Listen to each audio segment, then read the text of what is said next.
Okay. Hello बच्चों, कैसे हो आप सब? आई होप आप सब अच्छे होंगे और आपकी पढ़ाई है वो जोरों शोरों से क्या है अच्छी चल रही होगी। और आज हम प्रधानमंत्री यशस्वी योजना का विज्ञान का पार्ट नंबर 2 पढ़ेंगे। उसका पहले क्या पढ़ेंगे, थोड़ी इसकी अध्याय की समीक्षा के बारे में पढ़ेंगे थोड़ा सा। उसके बाद हम प्रश्न उत्तरों की तरफ चलेंगे जो क्या बहुत ही मोस्ट परीक्षा में छपने वाले प्रश्न है। तो देखो आज हमारा पार्ट कौन सा बेटा? सूक्ष्म जीव, मित्र एवं शत्रु। पहले बताओ मेरे को, सूक्ष्म जीव कौन सी होती है बेटा? वे सूक्ष्म जीव होती है बेटा जो कि हमें आंखों से नहीं दिखाई देते, मतलब नंगी आंखों से हमें नहीं देख सकते। वो क्या होती है? हमारे सूक्ष्म जीव, जिन्हें क्या हम कोई यंत्र की सहायता से देख सकते हैं। वो क्या होते हैं? हमारे सूक्ष्म जीव होते हैं। और उसके बाद में लिखा है मित्र एवं शत्रु। तो इसका मतलब बेटा कि कुछ सूक्ष्म जीव है जो हमारे क्या होते हैं? मित्र होते हैं। कुछ सूक्ष्म जीव है जो हमारे लिए क्या होते हैं? हानिकारक होते हैं। जैसे मान लो मित्र हो गए, जैसे मान लो दूध को दही में कौन सा जीवाणु बनाता है बेटा? लैक्टोबैसिल नाम का जीवाणु, वो दूध को दही में परिवर्तन करता है। तो ये हमारा क्या हो गया? मित्र हो गया। और कुछ क्या होते हैं? शत्रु भी होते हैं हमारे। तो चलते हैं, देख तो पाठ की क्या देखेंगे पहले। पहले देखो हम अध्याय की समीक्षा देखते हैं कि इस पाठ के बारे में मोटा मोटा किसके बारे में बताया गया है, उसके बारे में देखते हैं। तो बेटा देखो पहले कि ऐसे जीव जिन्हें हम नंगी आंखों से नहीं देख सकते, जिन्हें यंत्र से देखा जा सकता है, वे क्या कहलाते हैं बेटा? वे हमारे सूक्ष्म जीव कहलाते हैं। तो इसके अंदर यही बताया कि सूक्ष्म जीव होते हैं जो हम नंगी आंखों से नहीं देखते, जिन्हें हम सूक्ष्मदर्शी या यंत्र की सहायता से देख पाते हैं, वो हमारे सूक्ष्म जीव कहलाते हैं। नेक्स्ट देखते हैं कि सूक्ष्म जीवों को 4 वर्गों में बांटा गया है। अब देखो सूक्ष्म जीवों को 4 वर्गों में बांटा गया है। पहले वर्ग है हमारा जीवाणु, 2 नंबर हमारा कवक, एक हो गया हमारा प्रोटोजोआ या एक विषाणु, या इसको आप विषाणु को वायरस भी कह सकते हैं। वे सूक्ष्म होते हैं परंतु वे अन्य सूक्ष्म जीवों से क्या होते हैं? भिन्न होते हैं। कि ये जो विषाणु या वायरस है ये क्या होते हैं? ये भी क्या होते हैं बेटा? सूक्ष्म होते हैं। लेकिन ये क्या है? अन्य सूक्ष्म जीवों से क्या होते हैं? थोड़े भिन्न होते हैं, क्योंकि वे केवल परपोषी में ही गुणन करते हैं और शरीर से बाहर क्या होते हैं? निर्जीव प्राणी होते हैं। जैसे ये विषाणु मतलब बेटा वायरस होते हैं ना, ये क्या होते हैं? जैसे ही मान लो ये हमारे शरीर के अंदर प्रवेश कर जाएंगे, ये क्या हो जाएंगे? एक्टिव हो जाएंगे। जैसे वातावरण में बाहर रहेंगे ये क्या होगा? निर्जीव होगा, मतलब कुछ काम नहीं करेगा।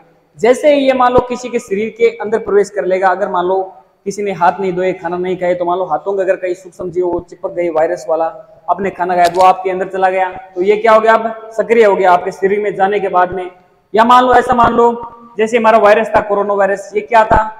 वायु के संपर्क में आने से क्या है, इसके किसी के संपर्क में आ जाते थे तो उससे क्या है? हमारे शरीर में प्रवेश कर जाता था। तो उसके बाद में क्या, शरीर में जाने के बाद में क्या करता? वो एक्टिव हो जाता था। तो यही तो बताया कि बाहर से क्या होते हैं? निर्जीव होते हैं, अर्थात शरीर के बाहर निष्क्रिय होते हैं या शरीर में प्रवेश करते हैं, ये क्या हो जाती है बेटा? ये हमारे सक्रिय हो जाती है। तो इसका मतलब बनता है कि ऐसा कौन सा जीव है जो क्या है? निर्जीव और सजीव दोनों की गति प्रदान करता है, वो हमारा कौन सा हो जाएगा? विषाणु या वायरस हो जाएगा। उसके बाद में देखते हैं कि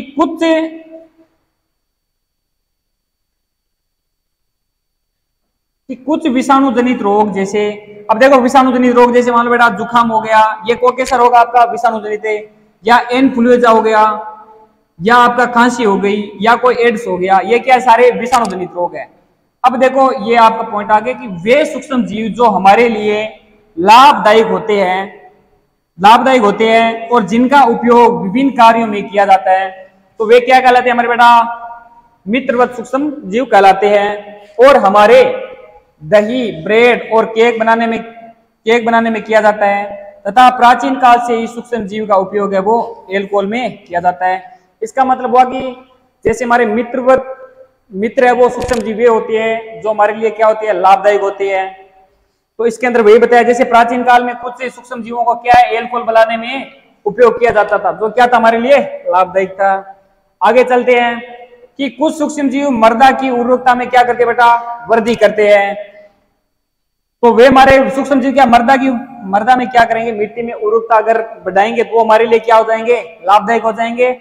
और लैक्टोबैसिल जीवाणु, अब देखो ये जीवाणु है लैक्टोबैसिस, ये क्या करता है बेटा? ये दूध को किस में बदल देता है? दही में परिवर्तन कर देता है। तो ये आपको क्वेश्चन याद रखना है, ऐसा कौन सा जीवाणु का नाम है जो दूध को दही में बदल देता है? तो हमारा कौन सा हो जाएगा बेटा जीवाणु का नाम? लैक्टोबैसिलस। देखो नेक्स्ट चलती है कि यीस्ट श्वसन, ये बेटा यहाँ है श्वसन, यीस्ट श्वसन के दौरान कार्बन डाइऑक्साइड गैस क्या है उत्सर्जन करते हैं। तो आपको ध्यान रखना है कि यीस्ट है वो श्वसन के दौरान कौन सी गैस उत्सर्जन करती है बेटा, कार्बन डाइऑक्साइड गैस। नेक्स्ट चलते हैं कि किण्वन एक प्रक्रिया है जिसमें फलों के रस से एल्कोहल या शराब बनाई जाती है। इसमें यीस्ट प्राकृतिक शर्करा को निम्नीकरण कर एल्कोहल में परिवर्तन किया जाता है। अब तो बेटा बताओ ये किण्वन है, किण्वन किसमें प्रयोग करती है बेटा, शराब बनाने में प्रयोग करते हैं किण्वन का। आगे चलते हैं, ऐसी औषधि जो जीवाणु में वृद्धि को रोक देती है या उन्हें नष्ट कर देती है, ये क्या कहलाती है हमारी एंटीबायोटिक। क्या कहलाती है बेटा, एंटीबायोटिक। जैसे आप कभी बीमार होते हो तो आपको कुछ औषधि दी जाती है जिससे कि आपके शरीर में जो भी हानिकारक क्या है जीव, आपके शरीर में हानिकारक जीवाणु है उनको क्या कर देती है, जैसे एंटीबायोटिक लेते हैं वो क्या कर देती है, नष्ट कर देती है और आप क्या हो जाते हो, एकदम स्वस्थ हो जाते हो। जैसे यहाँ कुछ एंटीबायोटिक नाम दे रखा है पेनिसिलिन का, जैसे स्ट्रेप्टोमाइसिन या टेट्रासाइक्लिन या इरेथ्रोमाइसिन आदि, ये क्या इसके नाम दे रखे हैं एंटीबायोटिक के। उसके बाद में सन 1929 में अलेक्जेंडर फ्लेमिंग ने किसकी खोज की बेटा, पेनिसिलिन की खोज की। तो ये प्रश्न आपको याद रखना है कि पेनिसिलिन की खोज किसने की बेटा, ये की थी हमारे अलेक्जेंडर फ्लेमिंग ने की थी। उसके बाद में नेक्स्ट है कि शिशु एवं बच्चों के शरीर में प्रतिरक्षा उत्पन्न करके रोगकारक सूक्ष्म जीव को नष्ट करने के लिए टीका लगाया जाता है। जैसे हैजा का हो गया, सेक हो गया आदि बीमारियों को टीके के द्वारा क्या किया जाता है बेटा, रोका जाता है। उसके बाद में कि सूक्ष्म जीवों द्वारा फैलने वाले रोग एक संक्रमित व्यक्ति से वायु, जल, भोजन या काई के संपर्क के द्वारा क्या होते हैं बेटा, फैलते हैं और संचारणीय रोग कहलाते हैं। क्या कहलाते हैं बेटा, ये क्या होता है कि सूक्ष्म जीवों द्वारा फैलने वाले रोग, एक क्या सूक्ष्म जीवों से जो रोग फैलते हैं उन्हें क्या कहते हैं, संक्रमित है। और ये संक्रमित जो हमारे क्या होती है, जो होती है ना रोग है, वो किसी व्यक्ति में क्या है, या तो वायु से, जल से या क्या भोजन से या कायिक में संपर्क में आने के द्वारा संचारणीय रोग कहलाते हैं। जैसे हैजा हो गया, हमारी खांसी हो गई आदि पर्यावरण में ये क्या है मौजूद है, बड़ी मात्रा में सड़े पेड़ पौधे, मरे जीव या प्रदूषण फैलाते हैं और कई रोगों के कारण भी है। उसके बाद में नेक्स्ट है कि सूक्ष्म जीव मृत जैविक अपशिष्टों का अपघटन करके उन्हें सरल पदार्थों में परिवर्तन कर देते हैं। उसके बाद में यह पदार्थ पुनः अन्य पौधों एवं जंतुओं के द्वारा दुर्गंध सूक्ष्म जीवों के द्वारा क्या है उपयोग किए जाते हैं। नेक्स्ट, वायुमंडल में 78% नाइट्रोजन गैस है। तो वायुमंडल में नाइट्रोजन गैस की मात्रा कितनी बेटा, 78% है। आपको याद रखना है, ऑप्शन पूछ सकता है। संसर्गीय रोग का मुख्य कारक क्या बेटा, कि संसर्ग रोग किसके द्वारा फैलता है बेटा, हमारी जो घरेलू मक्खी नहीं होती है क्या, आप मक्खी देखिए हैं, उसके द्वारा क्या ये रोग फैलते हैं। मलेरिया रोग का भाग, मलेरिया रोग किससे फैलता है बेटा, ये फैलता है हमारा मादा एनाफिलाइज मच्छर से। मलेरिया रोग किससे फैलता है बेटा, मादा एनाफिलिस मच्छर से। नेक्स्ट है यीस्ट कोशिकाओं की वृद्धि के कारण है। अब क्या है, यीस्ट कोशिकाएं जब भी वृद्धि होगी तो क्या है, ब्रेड या इडली क्या है फूलते हैं। तो ब्रेड या इडली फूलने का क्या करना है बेटा, जो यीस्ट उसके अंदर क्या है यीस्ट डालते हैं, जैसे उसके अंदर यीस्ट डालेंगे तो उसमें क्या होगा, कोशिकाओं में वृद्धि होगी, मतलब फूलिजेगा। इससे क्या बनाई जाती है, ब्रेड या इडली बनाई जाती है। नेक्स्ट प्रश्न कि डेंगू वायरस का वाहक, अब बताओ डेंगू रोग होता है किसी मनुष्य में तो किसके कारण होता है बेटा, ये होता है हमारा एडिस मच्छर से। किससे होता है, एडिस मच्छर से डेंगू रोग होता है। या नेक्स्ट क्या है कि नमक और खाद्य तेल जैसे रासायनिक पदार्थों का उपयोग सूक्ष्म जीवों की वृद्धि के रोकने के लिए एवं लंबे समय तक सुरक्षित रखने के लिए सामान्य रूप से किया जाता है, अतः इन्हें परिरक्षक कहते हैं। तो बेटा या मान लो नमक मान लो या खाद्य तेल मान लो, ये क्या हमारे रासायनिक पदार्थों के उपयोग सूक्ष्म जीवों की वृद्धि को रोकते हैं। क्या करते हैं, रोकते हैं। जैसे आप घरों में अचार वगैरह रखते हो तो वो तेल के अंदर डुबो कर रखते हो ना, तो जैसे तेल के अंदर जब तक अचार रहेगा तो वो क्या सुरक्षित रहेगा। अगर अचार से जैसे उसके अंदर वो कुछ भी बाहर निकला तो वो क्या है ऑक्सीजन के संपर्क में आएगा और क्या होगा, वो खराब हो जाएगा। तो ये क्या है सूक्ष्म जीव वृद्धि रोकते हैं, जैसे हमारे नमक हो गया या खाद्य तेल हो गया। उसके बाद में नेक्स्ट है कि दूध को 70 डिग्री सेल्सियस पर 15 से 20 सेकंड के लिए गर्म करते हैं, फिर एकांत क्या कर देते हैं, ठंडा कर देते हैं और उसे भंडारण कर लेते हैं। ऐसे करने से सूक्ष्म जीवों की क्या होती है बेटा, वृद्धि है वो रुक जाती है, वृद्धि रुक जाती है। इस प्रक्रिया को क्या कहते हैं बेटा, पाश्चीकरण की प्रक्रिया कहते हैं। पाश्चीकरण की प्रक्रिया होती है बेटा कि दूध को 70 डिग्री सेल्सियस पर क्या हम उबालते हैं। जैसे उबालते हैं तो दूध के अंदर जो भी मान लो उसके अंदर हानिकारक जीवाणु होंगे तो वो क्या है नष्ट हो जाएंगे। और फिर क्या दूध को गर्म करके 37 डिग्री पे क्या है 70 डिग्री पे क्या ठंडा कर देंगे। ठंडा करने के बाद क्या उनको हम पैकिंग कर लेंगे। जैसे दूध की थैलियां वगैरह आती है ना, आप देखते हो शहरों में आप, तो वो इसी पाश्चीकरण प्रक्रिया से होकर ही क्या है बाद में आप तक पहुंचाई जाती है, ताकि आपको किसी प्रकार की रोग वगैरह न हो। आगे देखो, आगे है कि ऐसी औषधि जो बीमारी पैदा करने वाले सूक्ष्म जीवों को क्या कर देती है बेटा, नष्ट कर देती है। कि ऐसी औषधि मतलब ऐसी औषधि कह दो या दवा कह दो जो बीमारी पैदा करने वाले सूक्ष्म जीवों को क्या कर देती है, नष्ट कर देती है। और उनकी वृद्धि को क्या करती है बेटा, रोक देती है। तो या तो वो कहलाते हैं हमारे प्रतिजैविक कहलाते हैं, या क्या कहते हैं बेटा, एंटीबायोटिक। क्या कहते हैं बेटा, एंटीबायोटिक।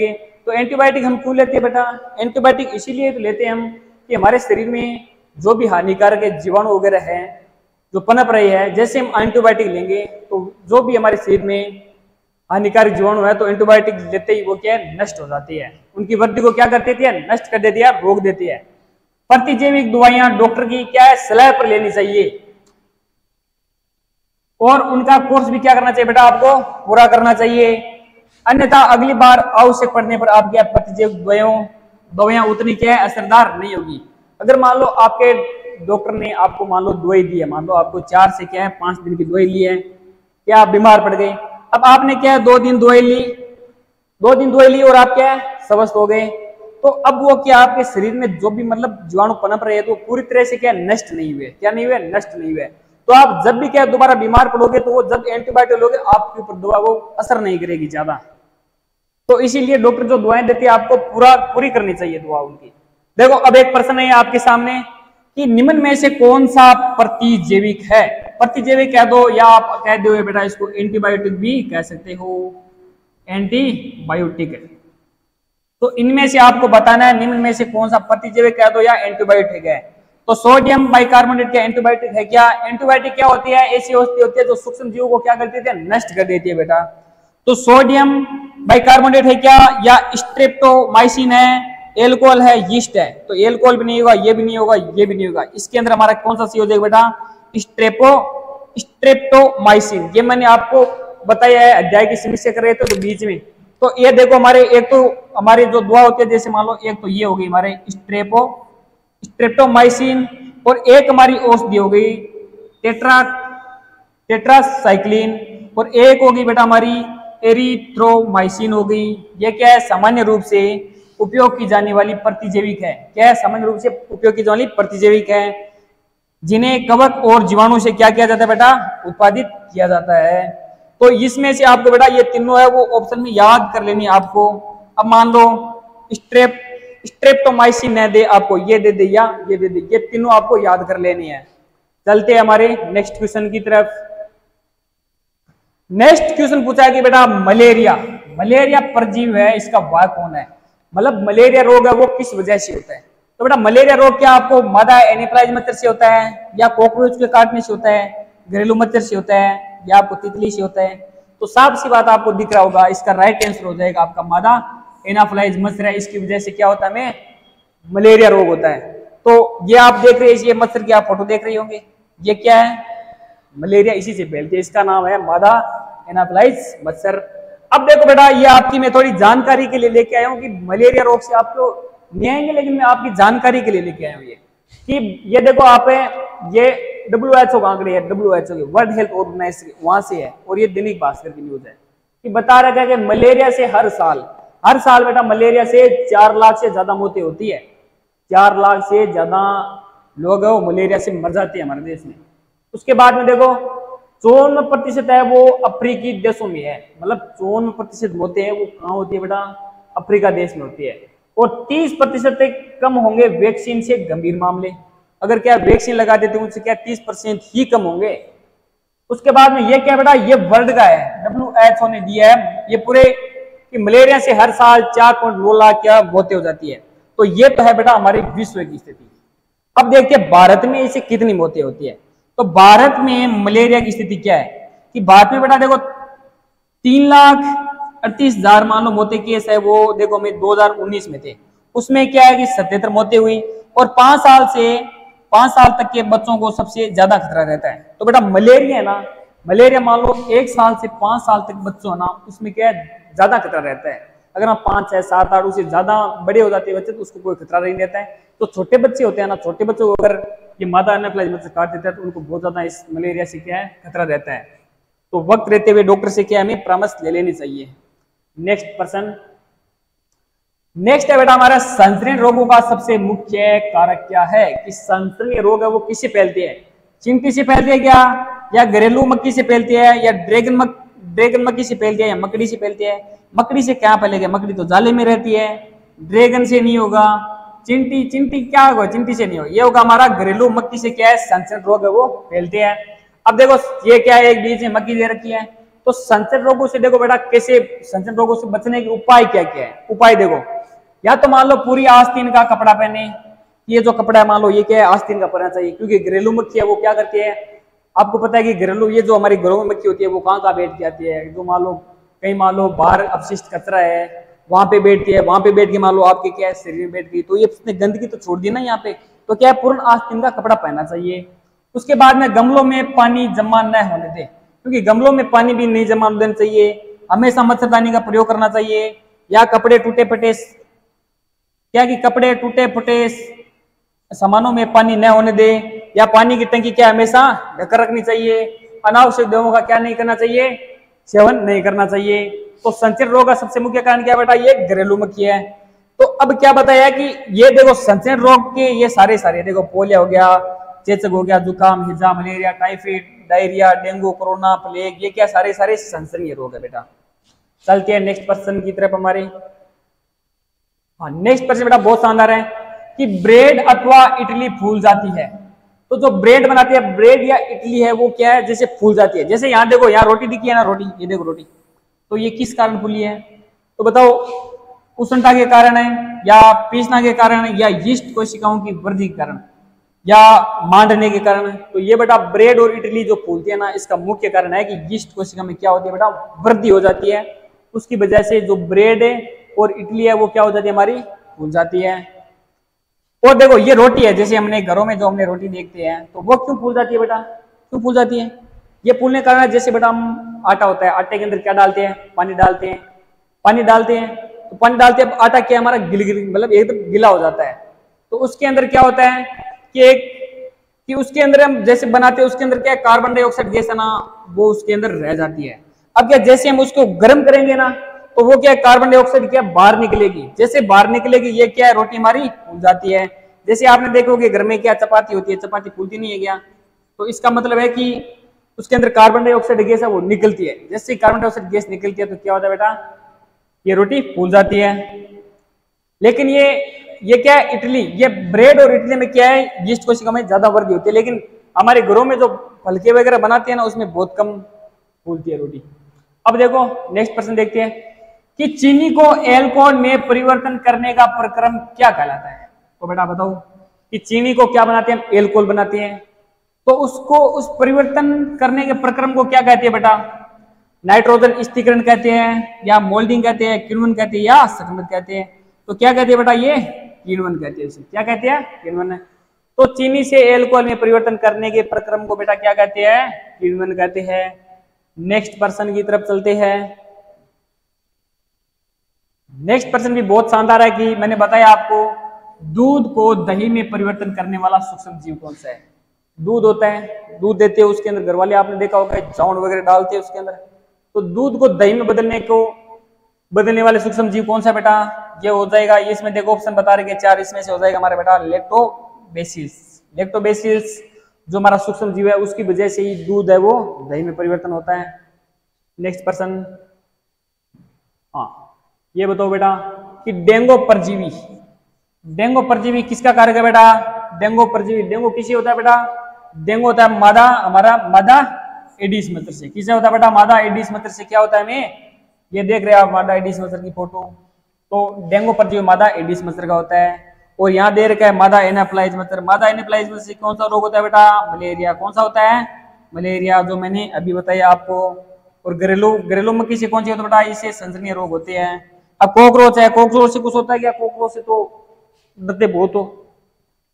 आगे चलते हैं। हाँ, अब है बेटा कि पेनिसिलिन प्रतिजैविक की खोज है वो किसने की थी? किसने की थी बेटा? एडवर्ड जेनर ने की थी, या अलेक्जेंडर फ्लेमिंग ने की थी, लुई पास्टर ने की थी, या रॉबर्ट कोच ने की थी? तो ये किसने की थी बेटा? ये पेनिसिलिन की खोज ये हमारा की थी बेटा ये अलेक्जेंडर फ्लेमिंग ने की थी। किसकी खोज की थी? पेनिसिलिन की खोज की थी। नेक्स्ट पर्सन की तरफ चलते हैं। नेक्स्ट प्रश्न है बेटा कि निम्न में से किस पौधे के पत्तों